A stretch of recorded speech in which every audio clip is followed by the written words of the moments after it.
ವಿದ್ಯಾರ್ಥಿಗಳು ಸಾವಧಾನದಿಂದಿರಬೇಕು.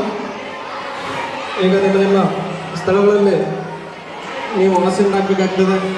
ಅತಿಥಿಗಳು ನಿಮ್ಮಲ್ಲಿಗೆ ಬಂದು ನಿಮ್ಮ ಚಟುವಟಿಕೆಗಳನ್ನು ನಿಮ್ಮ ಮಾದರಿಗಳನ್ನು ವಿದ್ಯಾರ್ಥಿಗಳು ತಮ್ಮ ತಮ್ಮ ಸ್ಥಳದಲ್ಲೇ ಆಸೀನ ಹಾಕಬೇಕಾಗುತ್ತೆ.